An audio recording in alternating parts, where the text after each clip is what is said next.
Pretty quiet weather in our evening planners. First of all, for Sioux Falls, it's cloudy right now, 27 degrees. Then some breaks in the clouds later on this evening. We'll be in the teens later on by midnight, but we're not going to drop off too much after that. In Aberdeen now, it is 19 degrees. We'll fall to 12 by midnight, but then steady or slowly rising temperatures overnight.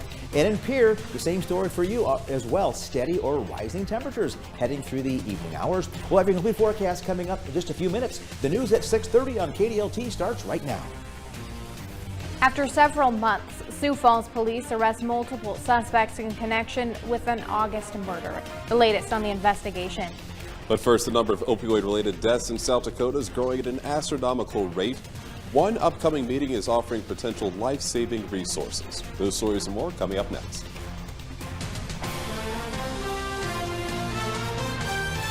This is Dakota News Now.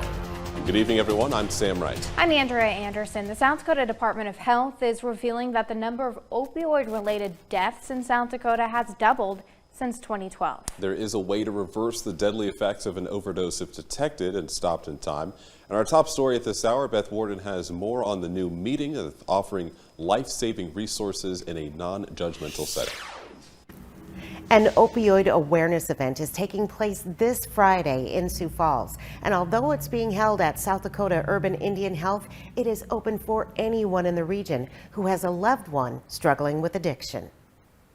If Des Kincaid could travel back in time, she would have purchased something that could have saved her niece, Ariana. I wish we had had our Narcan that morning because we could have saved her.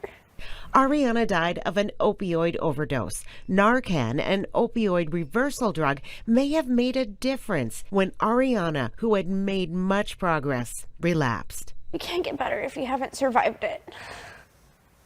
No. This Friday night, anyone who has a loved one struggling with addiction is welcome to a workshop offering emotional support and more. About what overdose looks like, overdose prevention, and how to administer Narcan. While there are thoughts of addicts using illegal drugs, we forget about that these medications are also prescribed to us. This is open to all of our community members, native or non-native. The idea is to save a life, and for this to be a judgment-free zone for them to come and just have that honest conversation. Unlike many other states, Narcan is only available here by prescription. The organization has found a way to help, providing $30 for each person attending and help obtaining Narcan to keep on hand. Be ready and prepared for unfortunate things that might come from someone using. It's hard to make sense of the loss of someone to an opioid overdose. You know how some people just bring out whimsy and a joy in you? Like, she was able to do that. Friday's meeting is just the beginning of support for those facing addiction or watching it happen to someone else. At least let her loss mean something or do something good.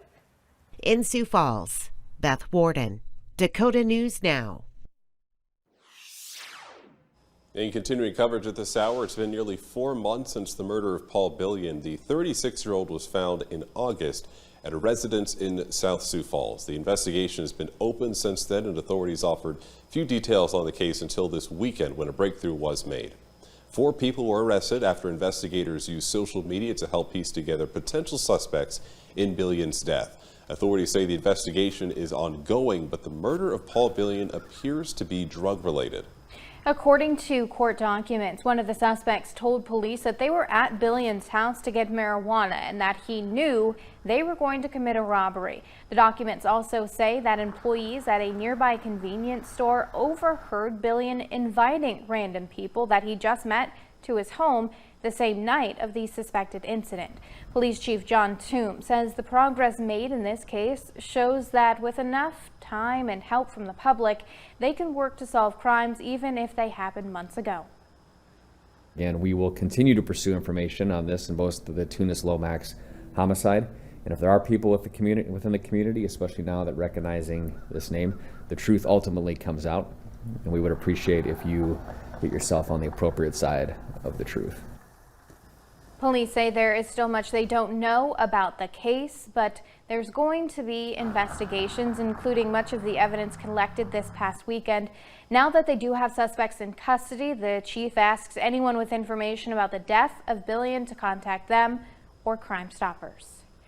Turning things over now to a check of the forecast, and some of us seeing some snowflakes today, Phil. Yeah, you know, this started out in western and central South Dakota earlier on today, and this area of snow moved eastward through the daytime hours, but it's pretty much done now. Let's take a look at First Alert Live Doppler radar. You see what I'm talking about? There's not much left at all over South Dakota. And just an hour or so ago, there was a little bit left over, at least between Brookings and let's say Flandreau, but that has really just disappeared off the map. And as far as temperatures go right now, we are in the teens and 20s across the area, a little on the chilly side. And wind chills are down there too. At least they're all above zero, but we're in the single digits in some places, northeastern South Dakota, even into southwest Minnesota. There are 8 right now in Worthington, but thankfully the wind is not all that strong for most of us. For the most part, it's about 5 to 10 miles an hour. The exception would be in southwest Minnesota and portions of northwestern Iowa, but even there that wind will die down. Next big thing, looking ahead to tomorrow, we'll have teens in the morning, and then we'll be a little warmer in the afternoon, I think, than we were today across the area. And then we'll also have a chance for some light snow across parts of our area tomorrow night into early Wednesday. We'll tell you where that's going to be coming up in just a few minutes. All right, Phil, thank you. Travel concerns are mounting over airline safety as we head into a busy travel season. After various recent incidents where weapons made their way onto flights, including a box cutter and a straight razor, Cordell Wright has the details. The Transportation Security Administration is reporting increases nationwide in the number of firearms that have been recovered at checkpoints, and that includes the Sioux Falls Regional Airport. According to regional TSA spokesperson Jessica Maley, they have recovered more than 5,000 firearms nationwide so far, which is on pace to set the record for most recovered in a single year. Sioux Falls is no exception to this national trend. So far this year, they've recovered 9 firearms, which is more than triple what they recovered last year. The question is, why are the numbers increasing? Maley believes it has something to do with the states that have looser gun restrictions. I think people are perhaps used to carrying guns in certain other locations or times of their day or life, and they just sort of forget that the rules are very different when you go to the checkpoint. A firearm can only travel with you if it's in your checked luggage in a locked hard-sided case, and ammunition needs to travel separately. Even if it is an accident that you bring a gun to the checkpoint, TSA still files a federal civil penalty, which can cost thousands of dollars.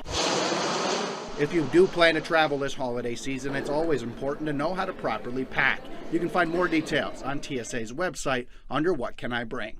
In Sioux Falls, Cordell Wright, Dakota News Now. From our Aberdeen newsroom, for years now, passengers at the Aberdeen Regional Airport have had 14 flights to and from Minneapolis to select from each week. But SkyWest has recently announced they're temporarily canceling flights on Tuesdays, Wednesdays, and Fridays all the way through January.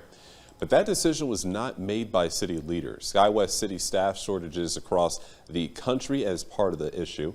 The impact of the cuts is expected to be felt especially by weekend travelers. If you have always had a flight and it's always been there and you've used it and you've been able to build your life around it, now you can't, we really do need to hear that. I think the Friday afternoons, I can tell you that I was working on scheduling a flight. This change impacted that. So if you're flying home to see someone over the holidays or for a quick weekend, that might impact that. To determine how much this will affect Aberdeen passengers, city leaders are now asking the public for their comments. To find out how you can make a comment to the City of Aberdeen Transportation Office, you can visit your Dakota News Now app. From our peer newsroom, efforts to pass a Convention of States resolution through the South Dakota State Legislature have come up short a few times in the past several years, but that hasn't deterred the organization backing the effort to make another push in the upcoming legislative session. So far, 19 state legislatures have passed a Convention of States resolution. Proponents hope to make South Dakota number 20 last year. The measure managed to make it onto the Senate floor, but narrowly failed by just 3 votes. Former presidential candidate and U.S. Senator Rick Santorum says that Republicans who oppose the effort are out of step with their constituents. The people have a right to have their voice be heard when folks aren't acting, who say they're conservatives, aren't acting like conservatives. Conservatives support Convention of the States overwhelmingly. 99%. Santorum will hold a press conference tomorrow in the Capitol complex shortly before the governor's annual budget address.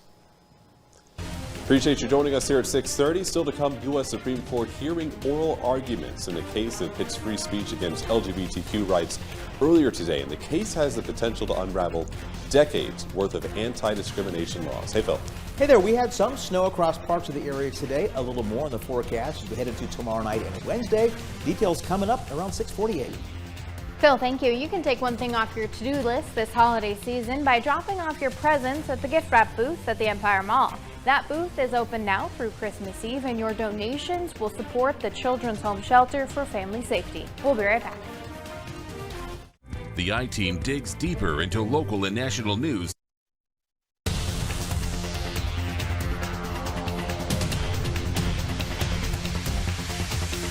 A Supreme Court case surrounding the First Amendment is making waves today in Washington. At the center of it, a Colorado wedding website designer who says serving same-sex couples would violate her free speech. Molly Barpinas with our Washington newsroom has the story. There are protests going on behind me at the foot of the Supreme Court. One side saying this case could be an existential threat to the First Amendment. The other side saying, depending on the ruling, this could open the floodgates for discrimination. Freedom of speech, the First Amendment is at stake. Callista Mendoza was one of dozens of free speech supporters at the Supreme Court Monday, rallying around Colorado wedding website designer Lori Smith. Colorado is trying to force me to create custom, unique artwork to promote ideas inconsistent with my faith and the core of who I am. Even though no same-sex couple asked her to make them a website, Smith sued so that she wouldn't have to if that scenario were to arise. The case is nearly identical to one in 2018 involving a Colorado baker who refused to make a wedding cake for a same-sex couple, which did not yield a definitive ruling. But the fundamental question in both cases is the same. Does a business have the right to refuse service based off personal beliefs? We want freedom for artists, no matter what you believe in. We want to ensure that you are only putting out products to support your beliefs. If the justices rule in favor of Smith, legal experts say it could open the floodgates for discrimination. It's a concern for many, including openly gay Secretary of Transportation Pete Buttigieg. Our marriage is just like any other marriage, and it ought to be treated just like any other marriage. The justices gave thorough questioning of both sides today. Their opinion is expected in June. At the Supreme Court, I'm Molly Martinez. Wintry weather making its way back, but apparently a very, very minor warm-up for us. Mr. Schreck explains his first alert forecast right after this. Well, Phil, we were talking at the 4 o'clock about how it was a little balmy yesterday, but looks like we want to try to get back to that cooling trend for the most part. Yeah, we cool off a little bit today. I think we'll warm up a little bit tomorrow and then keep that up and down pattern kind of going here. But, we've had some snow across the area today. It's pretty much all gone now, especially across the Dakota News Now coverage area. Just about an hour ago, we had some snow across portions of southeastern South Dakota, around Dell Rapids here, Pipestone, Minnesota, Laverne. But look how that really has just disappeared off the radar. Still some of that going on farther off to the east, basically north of Interstate 90 now until you get into southeastern Minnesota. But that's pretty much all out of here. Temperatures now are in the teens and 20s across the area. Now wind chills are down there, single digits and teens, but at least they're all above zero. And it could be a lot worse. The wind is not that strong. Now for most of us, it's about 5 to 10 miles an hour coming in from the north and east. But something kind of interesting happens later on tonight by 10 o'clock. See how the wind becomes more southerly to southwesterly. So later on tonight, temperatures are going to stop dropping. In fact, they'll be steady or even slowly rise across parts of the area heading into tomorrow morning. Here's tomorrow morning at 7, that wind coming in from the southwest about 5 to 10 miles an hour. And during the day tomorrow, the wind is not going to be very strong. It'll stay relatively light, about 5 to 10. Futurecast tonight is looking very quiet. Now here's 10 o'clock. There'll be some snow showers in North Dakota,